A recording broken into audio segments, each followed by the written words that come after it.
session. We'll start with a roll call.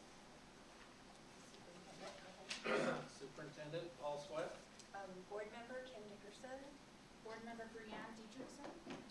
Jason Watt, business administrator. Corey Holmes, board member. Brad Owen, board member. Okay, great, thank you.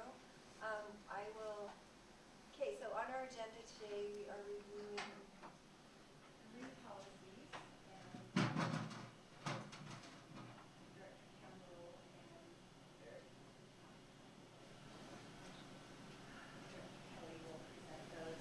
But first I want to start with, we'll go ahead and just announce the school name and mascot, but we'll move on to the policy discussion, and then later in our board meeting we'll go over the details of it. But I just wanted to announce that the new name and mascot will be Jeffrey Gerberhawks. Okay. All right. Welcome, Director. So, any of the other directors, as these policies come up that you have an interest in or you've helped on, Eric, anybody else you want to invite to the table, let's have them come forward. Okay. If there is any comments. Yeah, on these two, not, and then Jason has the one, or Sean has the one on early retirement, so I don't know if Sean wants to come up now and do that, but I can talk about kind of where we're at with the bullying and hazing policies, and we received a number of questions regarding these, and we can just go through one at a time if that's okay, and kind of talk about it. What I have here for you is one of the questions and concerns regarding the employee bullying and hazing policy. Just really quick, the background of that is we've had one for the students, and we wanted to create one that was specific to adults, and so that is what this attempt is with this one. As part of it, section 6 in the one that you received had a lot of student language, and so here is just a proposal of making that more adult-centric. Having said that, some of the questions refer to questions about, even in the definitions of things, we still do have student language, because when it comes to employing bullying and hazing, this is directed towards what would happen and the rules and guidelines on adults, and they have, can bully both students and adults, and so that's where, oh yes, sorry. And so this is one of the proposals that we have with that more adult-centric, and I guess maybe, I know, Brad, you had some questions about that. Brianne, you had some questions about that too. I thought this would be a great time to maybe bring up some of those thoughts and concerns for your panel members to know, and then from here, the recommendation would be this would then go back to the committee and take a look at it and bring a fresh, clean copy to another subsequent board meeting, study session to go over, and then eventually, if the board was happy with it, then we could put it on as an action item. So any specific questions related to this that you want to bring up, that you brought with me, that you bring up with your fellow board members? Go ahead. Thank you for the clarification, because I had that specific question in regard to the transition between employee and student. So I appreciate you clarifying that. And I did have a question about the definition of bullying, and why I asked is, I was always told it was intentional, repeated, and there was an imbalance of power, because as an assistant principal, I'd have kids come in and say, he was mean to me, he bullied me, but it was a one-time incident, it wasn't true bullying. Absolutely. So I wondered if repeated could be added to the definition, or if there was a reason that I didn't understand as to why it was left out. Yeah, this verbiage that we have is coming directly from the state legislature and their definition of it, and that is one of the items that before we've trained our educators on repeated being an issue, but in it's 53G 9601 is the one that's referred to, and you can see that was one of the references we have at the back of one that was sent to you. We are pulling that language directly out of the law. Okay, that's perfect, thank you. And repeated was one of those things that was not. And in regard to the 1E3, where it talked about physical brutality, is that all from state code? Can we add physical restraint and sexual hazing? I noticed those were in the student bullying policy, but not in the... Not in the adult one. Yeah, those are ones that we could add. Some of that is also included in the sexual harassment and as it relates to some of the stuff that was mentioned in the ethical conduct, but having them both would be, yeah, Or maybe that's we could link a the simple, two. we could link the two, you want to do that. The base of this, right, is drawn from what model policy? The USBA's model It's the policy? USDA's model policy is the one that, yeah. It served as sort of the starting point from that. So, that's how it, usually start with the model policy and then adapt to local needs, as necessary. And I just had questions on some of the terminology as to like how promptly review was defined or strong responsive action was defined, what the assessment was, promptly notify, how those were defined. So, and the model policy promptly was a word in there a lot, and if you want to change, if we don't like promptly, certainly, we should look at maybe another word that, we could do that. Having said that, I don't know if you're asking why we use a word like a promptly instead of maybe a certain time frame. Is that Yeah, I kind of just, where your as an question- administrator, I guess I would wanna know, like, I have within this time frame, Yeah. and cause my interpretation might be a week, somebody else's might be 24 hours. Gotcha. What's my deadline for reporting? Yeah, and so certainly that's something that we could outline in the policy. Having said that, promptly, when we talk with our lawyers on these type things, typically that's been what's reasonably promptly. So if a principal gets a report on a Friday night right before kids go home and don't have a chance, putting a stipulation on, 24, 72 hours before they really have a chance to get with those students would be something that would be hard to, but certainly, at least, and that's why using a word like that would be used. It needs to be promptly when it comes up and we're challenged on it, needs to be reasonable. A week with something like this might not be, but not necessarily be reasonable, but over a weekend would be type thing. So Well, that makes that's why it was a sense. little more open. But Yeah. again, depending on how the board wants to go, we can put some more parameters in there if that's. I think on that point, my preference would be is to have more definition. Because promptly is something that is interpreted, and lawyers love interpretation, because they can interpret it either way, whichever works best for them. No offense to lawyers, but so I think if there is a way, if there's concern about, for example, it occurring on a Friday, maybe it's within X number of hours or school days, or some definition like that provides a little bit more clarity, but rather than, removing some of the ambiguity around the actual time frame that it needs to occur. Okay. So, as an example, I think UPAC has a requirement that says within X number of hours of receiving a report, you have, I think, 48 hours to report it to UPAC. So they have a very defined time limit on when something occurs. And that's what you're, yeah. Okay. So is this in relation to investigating, to notifying parents, or all of the above? All the above, the verbiage is in there for all. For all of them. Yeah. So does the model USB policy say promptly? It did, yeah, that's where we practiced. What about the code? The code really doesn't get into, actually, I can look at that. Let's take a look at that code.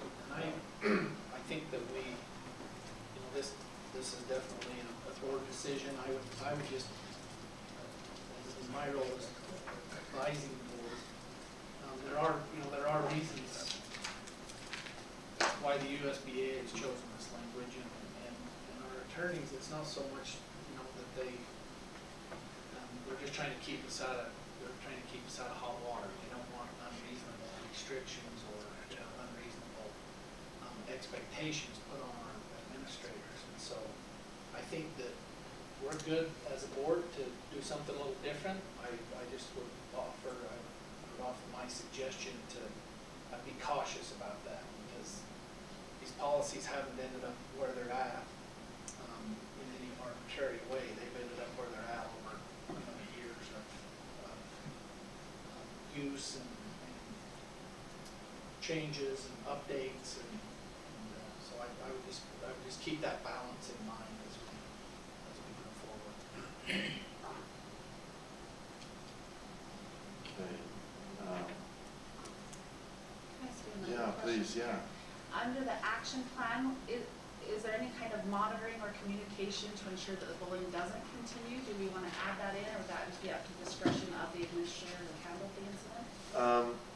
So referring to kind of the new part, the new action plan under 7.2, I think we're addressing that the requirement would be to create a plan that would ensure the employee safety and well-being. And I guess the verbiage in that is because there's, depending on what the situation is, there's so many different remedies that an administrator or district would have with that, you know what I mean? You could do an exhaustive list and say, including about limited to, and we could brainstorm a whole bunch of things that are possible, but in this case, we're just saying that based on the context and the situation, that a plan would be created to keep the employee or student safe. And usually that means for the student, obviously talking to the parents, not just the student. And what is the assessment that we give that it references? So, and that is part of, that is not something we've had in our policy in the past. That is something that we did grab again from the model policy, being more systematic and asking. We've used SafeUT in the past, that has been largely what we've used, but creating a more specific one and just asking every other year. We have done the school climate survey that addresses some of these things, though that's every other year. And the model policy talks about doing every year. That's something we could certainly look at, but this was what was suggested. So. But we don't know what other schools use or what USBA Yeah, recommends for that? they use the model, the school climate survey. We could choose to do that every year instead of just every other year, which has been the expectation from the state. We could create our own. Schools could do it, district could do it. We haven't come up with what they would exactly require. Okay. But the policy would then provide for the opportunity for that plan. I have a lot of questions, so I'll give it to No. someone else and I'll jump in. I don't mean to hog the whole You'll class, ask so. the questions because you're just coming on to this, and this is something that a few of us have been working on.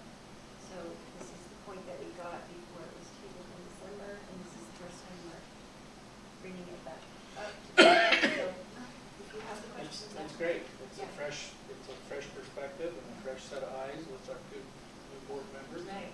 And it's not something Feel we free. want, Yeah, we jump don't in. want to rush through it. We want to get it right. So just.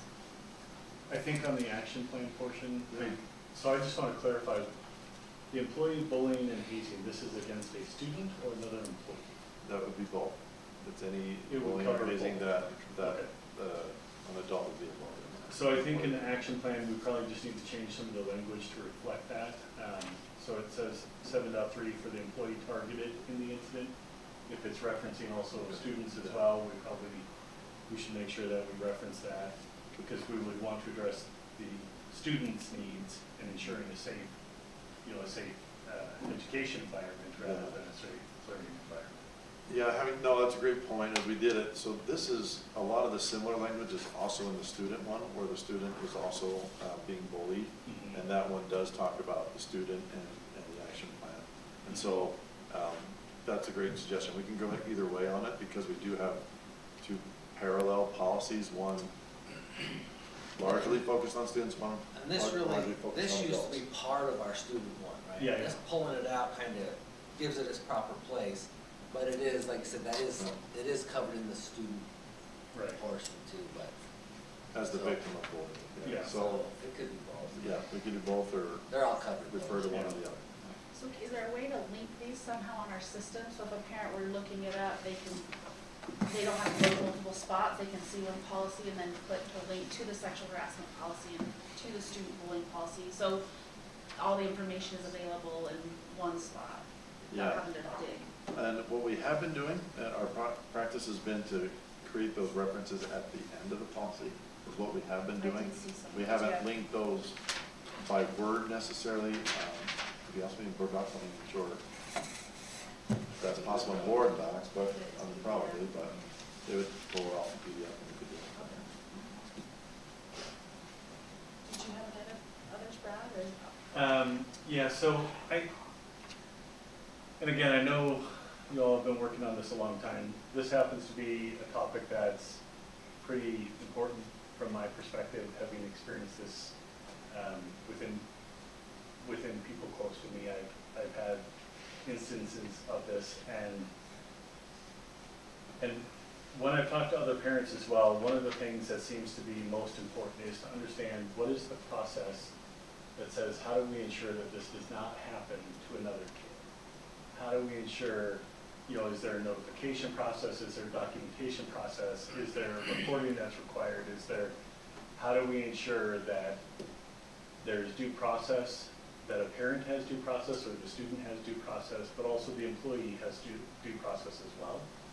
And I understand that's not in here today, but that is a question that has been asked to say, what is the escalation plan? If we don't like the response, what do we do? Okay. Okay. And then in particular, one other element to go along with that is if there is disciplinary action against a teacher, how do we ensure that that disciplinary action or employee, does that follow that? Does that carry on to another location? And that's where, and I think it's the other policy that we have tonight, that's where the references to UPAC, that is the best way for that. Yeah. And Sean can speak to that. Okay. To that more from HR, that one would ensure that it's followed with the educator. Okay. Sean, do you want to talk to us about UPAC a little bit? Sure. The UPAC is much more stringent than it used to be. Absolutely. So You can kind of give us an update on that. the Maybe new law, explain for those that may not know what UPAC is. UPAC is the licensing board for teachers. There's a committee that meets together that has an attorney, and we report to UPAC any kind of accusation on a teacher. There's a hotline that they use, and to answer your question, those reports would follow a teacher. Now, some of them are unsubstantiated, and those are not. But if it's something that is substantiated and an educator has violated a policy, their license is flagged, there's notification of that, and so it does follow. And I think if I'm correct, any complaint regarding one of our adults in this organization, regardless of how, even if it's investigated the next day and it's found to be baseless, it's reported to UPAC. Correct. Every The complaint. new law is you have to report every complaint. So I know that's a new law, when did that come into It happened last January. Okay. So do we specify, because I didn't see it, that was one of my questions, the protocol to report. And I wondered if there was confidential reporting, since it says anonymous reports alone don't constitute disciplinary action. Yeah, no, and thanks, I think both of you had that question to me. That is also language directly from law, but I can pull that one off, but that is one that is given to us from the legislature. From the law. Yeah. Okay. And that would be one that we would reference at the end of that policy if it's not.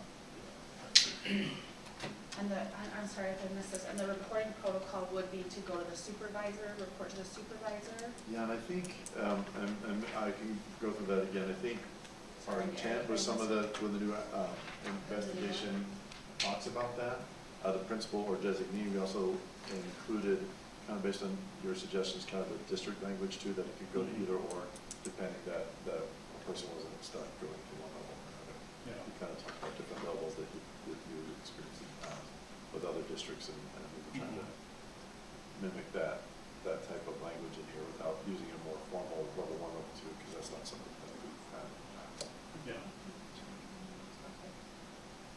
And just to bounce around a little bit, in regard to the suicide threat, to notify parents of the suicide threat that was in the policy. Yeah. I did have questions, and maybe this is spelled out somewhere else, but what is the protocol? Because I know you have the follow-up question, do you have a plan, right? And if a student has a plan, do we want to detail that they're not left alone for, that's how it was when I was working, maybe it's changed. That is certainly a protocol. It hasn't been in action about leaving the kid alone, but the reporting to parents right away is in our policy as it relates to, it's in the student one. Predominantly, it's more explicit on the student end. If a student is, if we report that a student is suicidal, or has a plan of those type things. That's also a codified piece that we have to report that to parents and document that. Right, I But guess. then the procedures of Yes, that is left up to the mental health coach. Okay, okay. So we won't put that in policy, the Right. procedures of the student does have a plan, so these are my actions as administrator. So they're trained on that through procedures. We don't need to spell it out in policy. Is that what? you're Yeah, saying? I would keep that to let the mental health people who are working with the student, you know, be the ones that are making that call. Or that, you know, Right. certainly when we're contacting parents, then, you know, we don't leave the kid alone if they think, that would be standard, not leave the kid alone if we think that it's a correct. Well, thank you, because I just thought, if I'm a new administrator, I'm looking at policy to know, to dictate my actions. It does say notify parents, but then what? But it sounds like there's procedures that are in place that they be trained on. Okay. Anybody else have anything? These have been helpful for the bullying one, and certainly as we take it back to committee, this input is helpful. We can look through that, send another draft copy out to you, and see if we can address these things appropriately for this. I'm just checking my notes. And the other questions I had were the consequences, because I know in the safe schools policy, it spells it out, like, you do this, you have a 3 to 5 day suspension. You do this, you have a 10-day suspension. Would this, we'd leave that up to the procedural procedures as well? We don't need to spell that out in policy as to the consequences or the investigative process? Because I saw in the current policy, it did kind of talk about the investigative process, but I didn't see it in the draft of the new policy. And this one, yeah, Maybe and that's that's something we could look at that, and again, that the new 6 was an attempt at trying to get at some of those Okay, I'm procedures, sorry, I think, I no, haven't and you had a haven't chance had to it read before that, today. yeah. So I guess for today, since we're not gonna approve it, our goal is to get you this, have these conversations, see if what we're saying is approximating what you wanted, and if not, let's get that feedback back to the community so we can make those corrections so you're comfortable with it the next time it comes before the board. I really appreciate you taking, because I know I emailed you some of these, I appreciate you taking that into consideration and revising it, and I appreciate your work on that. I know it's a lot of work.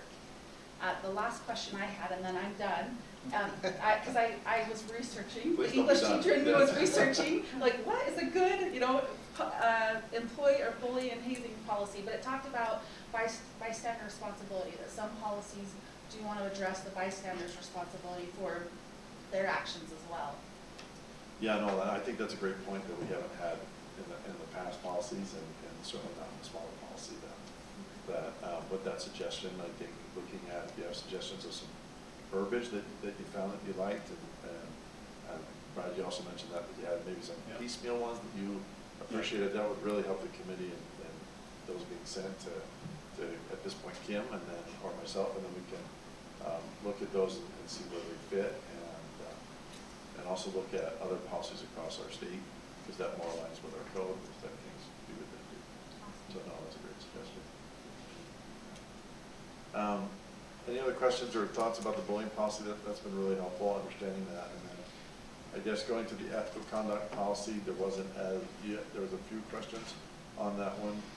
Brianna, I just want to kind of address, you asked a question kind of regarding why do we differentiate between sexual and also regular bullying. Part of that, and maybe that's one of the reference, we could put it in there as a reference. I don't think it has been, but a lot of that comes under the Title IX, that if one of those incidences reaches something of a sexual nature, it would then fall under Title IX federal guidelines, and then we would address that, which is why those are talked about a little differently in this policy.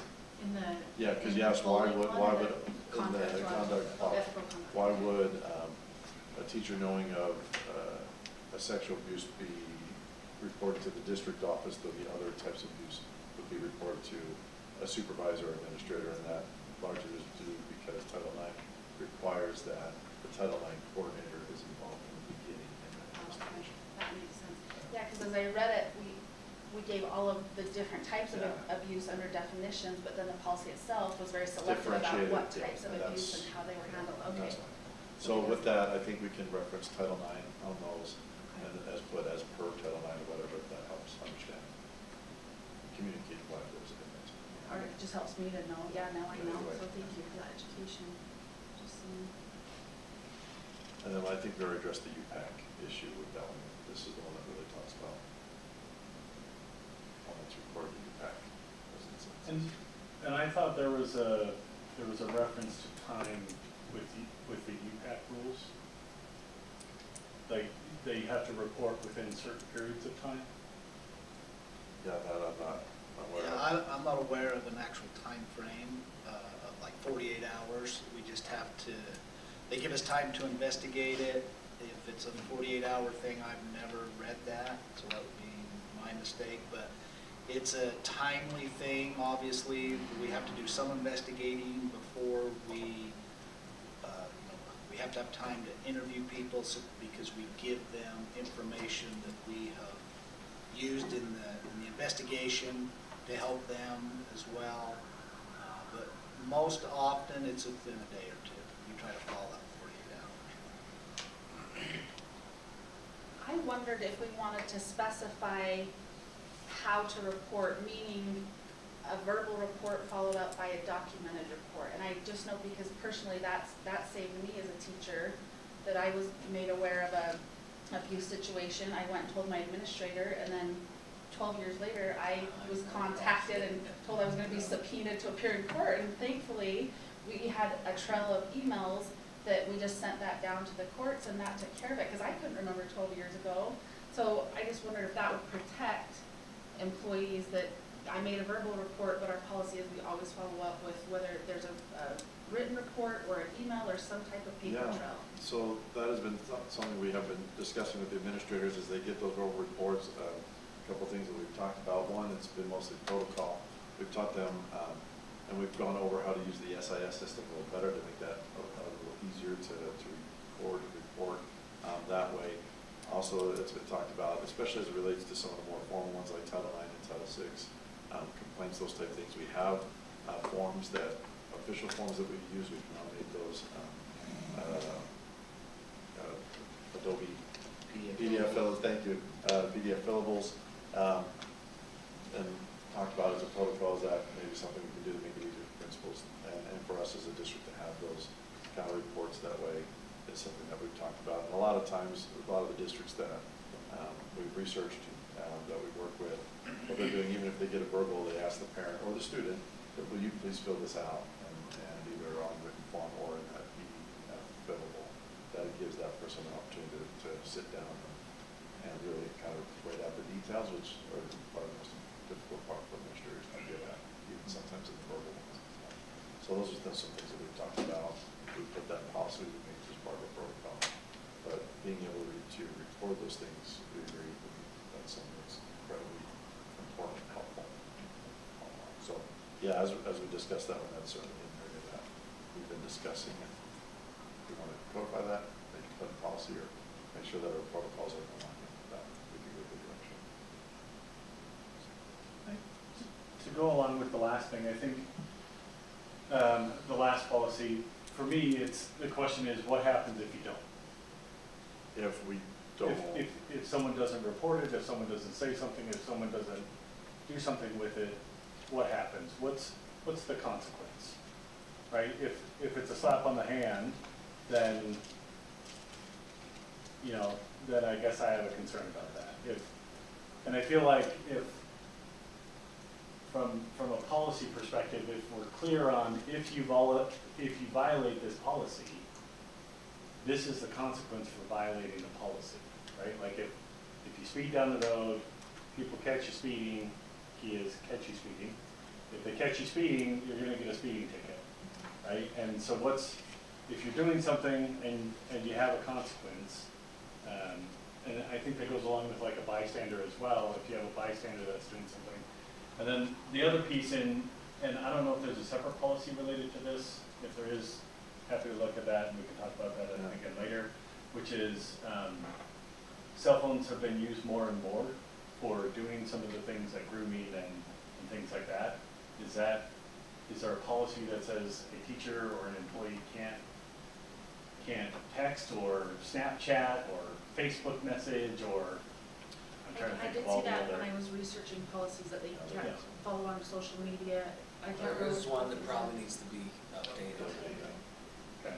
But that is also in the standards of grooming and the teacher standards that we use to determine if something's been broken. It would address grooming, cell phones, texting, that's spelled out. And obviously, it would be a reportable offense if somebody was doing that. And there's always a consequence. If they break a standard, there's always a consequence. Is it you're placed on administrative leave for the investigation, or you're given a letter of reprimand, or you're given a memo of understanding, or UPAC is gonna, investigate this and give you something. If there's a standard broken, we have a consequence, for sure. And where is that outlined? That would be. Like, if a parent wanted to know what it was, how would a parent know what that is? Well, a parent would probably not know because of the privacy of the employee. We wouldn't say, well, this was the consequence for that. Yeah. Just ask them where we find it in Find our it. policy. Oh, in our Yeah. policy, I'm sorry. Yeah, like if a parent did, correct, if a parent's looking it up and says,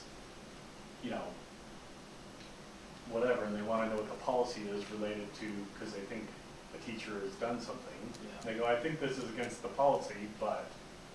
So the teaching standards would be the first place that they could go. It's in state code. It lists, these are the things that are unacceptable. These are the things that a teacher could lose their license for.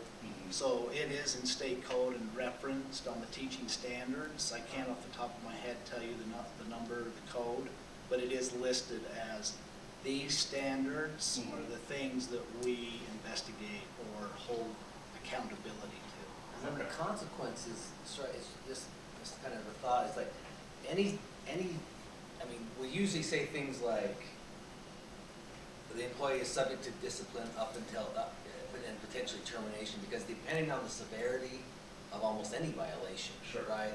It could fit in a wide range, and so it's, Right. well, I'm not sure we have a list of like,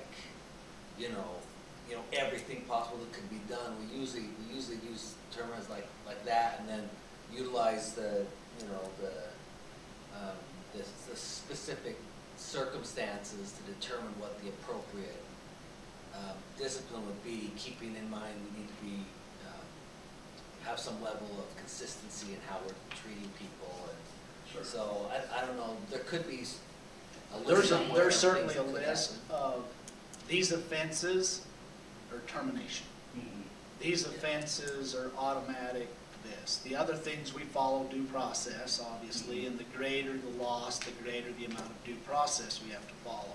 Sure. And those things are, you said something you shouldn't have, or minor, if you will, infractions. But there's a list of, if you are found doing this, you will be terminated. And that's in the termination, orderly termination policy Right. that we have that's listed of, there's like 17 things that say these things you could be terminated for. Okay, And that's in that policy, the orderly termination. sure. And I think what I'm hearing you ask is there a simpler way for a parent to find that out, right? I mean, we know where to Yeah. go, but is that what you're? Yeah, if there's an easier way, or if it's referenced or sent somewhere, that would be great. If there's a link to it, whatever it may be, I don't know the right way, or if it's a searchable, you have a section on policies that makes it a little bit easier to search it or something. And the reason I asked the cell phone question is, I just met with another client of mine. They have a policy that essentially says if you are ever accused of doing something inappropriate, your personal cell phone, if they believe it's on your personal cell phone, they can at any time request it and verify that you don't have that person in your contacts. And if you refuse, it's automatic termination. What's the law with? As far as law. And what he's referencing? It's a public entity, that was a public entity that actually has that policy here in Utah. So, We probably need to put that policy up on our list of ones that we probably redo, because I think that one was made some years ago.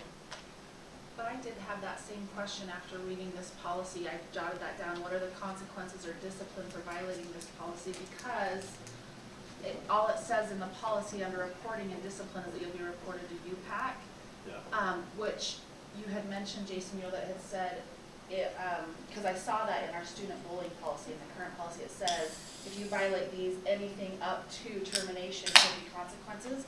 But I didn't, in this draft, there was nothing that even mentioned any kind of after effect consequence other than being reported to UPAC. So that line I we think should would put help. that. That's easy to Yeah, add to that line Yeah. F, where it talks Uh-huh. about violation of this policy, where Yes. it's all referral you back, but it's easy for us to put that other verbiage in. And I just wondered, I noticed this policy mainly dealt with employee conduct with students. Do we have a separate policy that deals with employee-to-employee interactions? There is one that, yeah, and that's one of the ones that I pulled, I'm trying to think of the name of the policy right now. I saw That the talks grievance about the policy. grievance policy Yeah, I would be saw the one that. that I think that gets at that the most. Having said that, that's one that we haven't looked at for a while. That's one that's on our list to review also, and certainly adding that verbiage either in this one or creating a separate one, we could do, make that more clear. So USBA's model policies, do they, just from past experience, they develop policies that they've seen be effective in school districts and through court cases? Is that where those come from, or where do those come from? And they also work with a number of lawyers that work with the school districts where they help write those, and so have those references to the law. So yeah, they've been a great resource. So again, good with Makes that. sense. Every time there's a new statute, the state office will put out a model policy. It might take them a little while, but they always say, we'll have a model policy that you can follow for this new statute.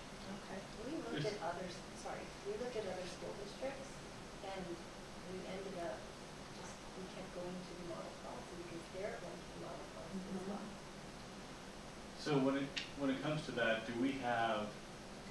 when we have a new policy or something that needs to be adopted related to employees, obviously there are certain subsets of employees where things are a little bit different, right? If you're a teacher versus a different type of employee, what is the process that's required today is there an approval process that says, we're changing the policy, you're on contract now, we're changing the policy, when that policy will be implemented, type thing, or? Yeah, that largely comes through this meetings of the board. I mean, sometimes it's put out for 30 days to give maybe other entities a chance to look at those things. Right now, currently what's written in our board policy is that there'll at least be 2 meetings, study sessions are included that are looked at. These are public meetings, and so that has been the venue, and depending on how sensitive or concerned the board is about getting feedback, there's been different things that the board has done based on the policy and what's in it. Okay. The exception to that would be if a state statute is implemented and they tell you when the deadline is, you gotta have it by this date. Yeah, and I understand that there are communications right now, particularly at the state level, to try and minimize negotiating powers and things like that. That's part of the reason why I asked that question is if there are changes like that we then have to, maybe there's some adoption of something, We work with our teacher groups to get Yeah. that information out. Okay. Okay. Just because I'm curious, do most districts just take the USBA model policy and as is, or do a lot of them tweak it to make it personal to their district? Yeah, I would say there's a lot of tweaking. There's not just a straight adoption. Typically, every district's a little different. Yeah, and that's what we found, Yeah. was like the big policies, we tweaked it, but we did notice that the ones we looked at, it really kept. Gives you all the foundation. And little smaller districts like ours, I've gone to certain districts' policies, large districts that have in-house counsel. And we find ones that I have ones personally that I feel like I always like how they're written, and so we tend to go there as a starting place as well if there's not a model policy. But like Kim said, they usually kind of are based on the model policy. But we'll look at, Eric will pull 2 or 3 other districts and model policy, and he does a great job. And we Seeing what's did- out there, and the committee gets together and looks over those. And we did that with these two. There's a lot of hours of work that have gone into these policies already, and as I said, I love that we have a fresh perspective and a new set of eyes on them, and I think these are all really great points and good stuff to take back to the curriculum committee and see where that takes us. No, thank you very much. And I do want to emphasize, I appreciate all the work, No, so just no, know, thank you. I'm It's a coming team- in new it's a and have, team- yeah. It's a team sport. I have a lot This of whole policy questions, thing, but so, I yeah. respect what's been done, and I'm just trying to get informed myself, so thank you for Yeah. being patient with all my questions and helping me understand. Absolutely, no, it helps us. So, Can I ask one last question? And if there's not an answer, that's okay too. With all these policies, it seems to go to the school administrator and that's where it seems to stop. Is there a way that, does the district administration receive or where they can concatenate the reports together so we can, like if we were to ever ask that question as a board, if we said, hey, you know, is this occurring, has this occurred? Are there tweaks that need to happen because we've seen X? And we're seeing a pattern or we're seeing trend lines or something that shows something happening. yeah. I can speak to the student ones. Mhm. So by us using SIS better, Mhm. we're going to be able to see those trends and be able to record those and keep those for a number of years. Yeah. Sean can talk to the adult end and the employee Yeah. end, but and even when a student employee is involved in it, if a student's involved, we'll have that in the SIS. It's Yeah. the information that we are allowed to put in there as it relates to the adult. Okay, So, that makes sense. So on the employee side, if there's an infraction, obviously the superintendent knows, and the executive directors would talk about this is going on. We have this teacher that's out on admin leave right now. We have this situation, so it's definitely something that we talk about. It would never be in an open meeting or Right. individual, but as a board, you could know what's going on with the staff. Okay. Very good. Thank you very much. Sarah, Thank you, guys. Thank you for- I don't know. Can I? Okay, so let's see, early retirement policies, that's Sean. Yeah, so. What changed on this? So in an effort to, you'll see some red lines here.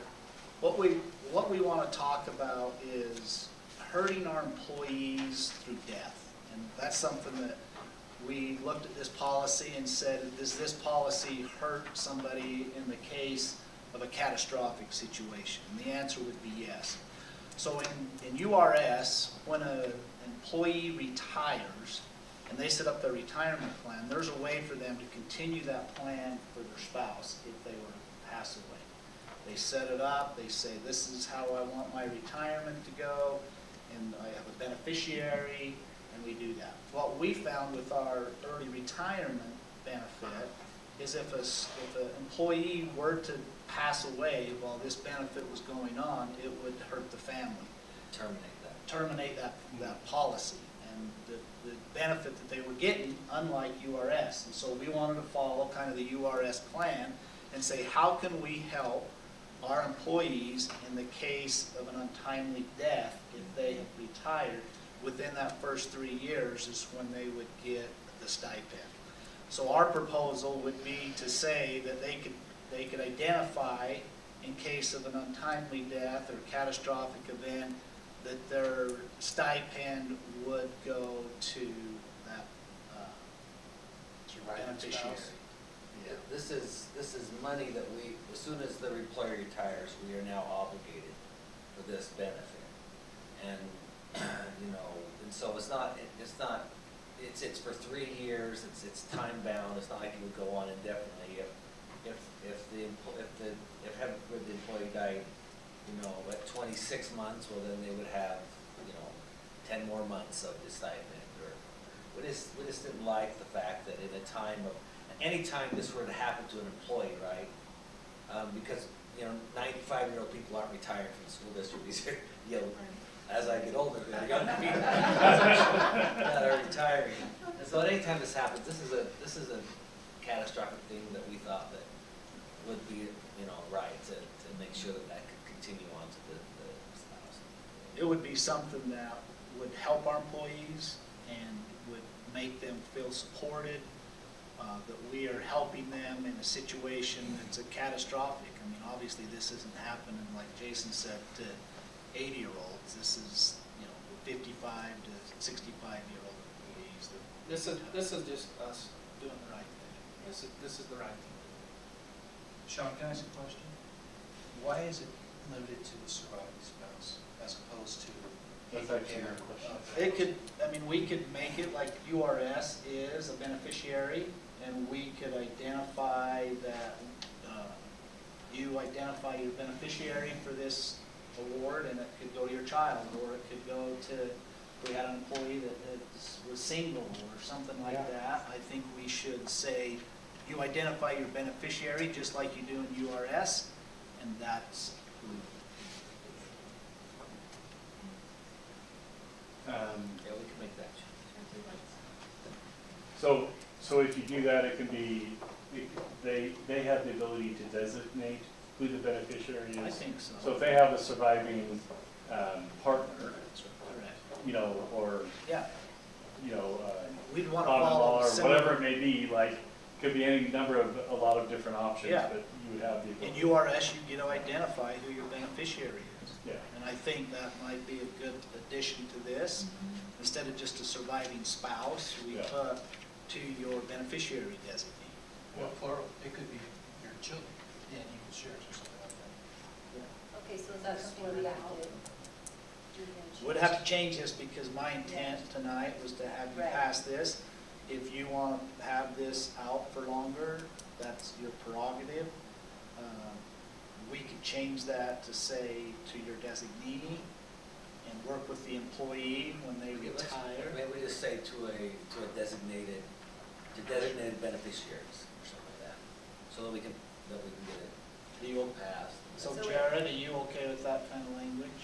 So you'll change it. You just don't want to discriminate to one versus the other.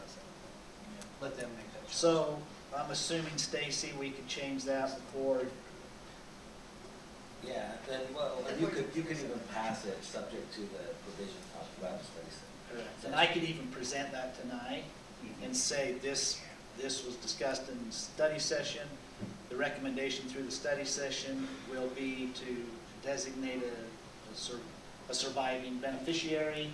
And tonight I'm going to ask you to pass that as that change. Yeah. Right, sounds So good. I'll do that. Right. Come back. Thank you. Anything else on that? Okay, we have 10 minutes left, and we have a single roundtable discussion for anything, any questions you've had, anything you want to discuss, or not. Can we sit down and talk it out? See if there's something anybody wants to bring up. If not,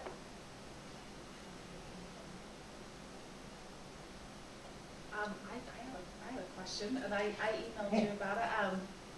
I'm sorry, I don't mean to be so chatty Cathy. But we had talked about,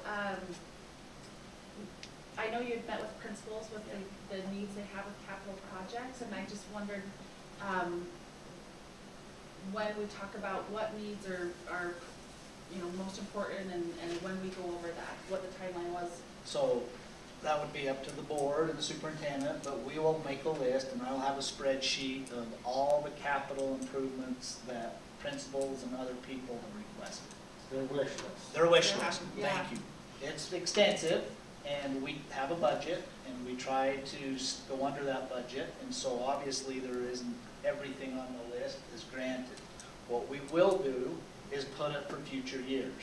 Okay, we can't do that this year, but we'll put it on the list, and so next year, because this item right here was your number one need, we need a roof on J.R. Smith Elementary School. That was a big need, because we had to do that right now. So because of that, some things were postponed until this year. So this year, we meet with them, here's your priorities, here's the budget, okay, we can't do this here, we can't do that there, we're gonna have to take this off, we have to live under that budget, and then we will present that to you in a form of, okay, here's our capital outlay, maintenance, Surrey seal, all slurry, yeah. All of those things are looked at and taken under consideration for what's our biggest need, what is the most important thing that that school needs at this time. One really good thing that I will tell you in meeting with the principals is at Rocky Mountain Middle School, the carpet is up for replacement.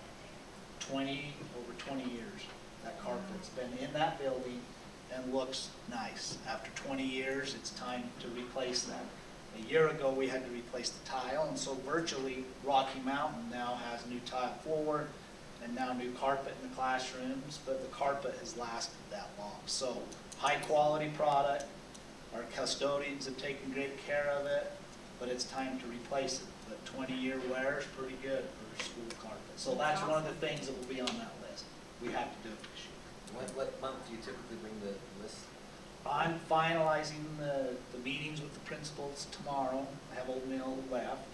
And then my team will get together and prioritize and make a recommendation to you guys based on our budget. These are the things that we feel like are necessary, have to have, and it will be in that budget constraint. So there's going to be things on there that you'll see in a couple of years that we just can't do right now. Can't typically do that. So if I'm finishing, it'll probably be a February board meeting, because then we'll start getting bids on things, carpets. We use state bid for a lot of these items. Carpets on state contract, so we have a vendor that's already doing that. And we'll start bidding through the summer. Most of these projects take place over the summer. Sometimes they don't. It's like my budget at home, right? You got the half to I do will the next promise to you do. this, Board, I take things off that list and I cut pretty deep before I bring it to you. Just like I try to be within the budget, under the budget, and I cut pretty deep. And especially during times when we have other capital projects, they're really careful about, putting off anything we can so that we can use existing resources. I will tell you, this is my 9th year in this role, and our budget has been that $1 million, around that $1 million for 9 years. So it's not like we're making this big, huge thing. It stays pretty much that. And we do a lot of maintenance. We have some buildings that are getting older, and there's always something that happens. For instance, the J.R. Smith roof was not a foreseen problem, but it just failed. So we had to fix it. Boilers are always something that you can't foresee going out. And so we have some money that we keep for emergencies. Well, we're trying to hit that sweet spot where good maintenance saves us money in the long run.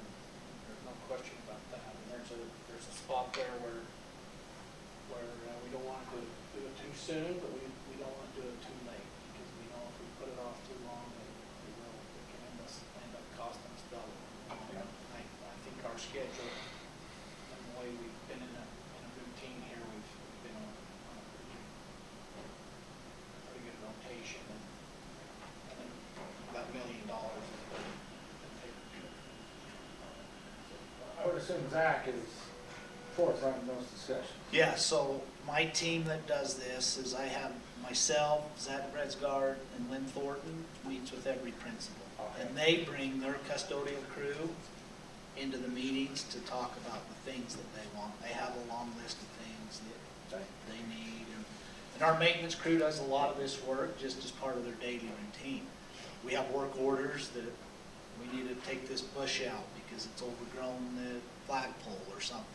Our team does that, just part of their daily assignment. So we save money on having really good maintenance guys that are qualified to do plumbing, electrical, painting. I mean, we do all that in-house. So that's the joke in the district with the maintenance crew, is that when they get assigned one of these projects, they say, well, it looks like we're low bid again. We're low bid along. Sells my husband at home. Yeah, they got the low bid. Okay, anything else? We'll go ahead and adjourn. Is there a motion to adjourn the study session? It's on you, buddy. I'm looking at you. Motion to adjourn.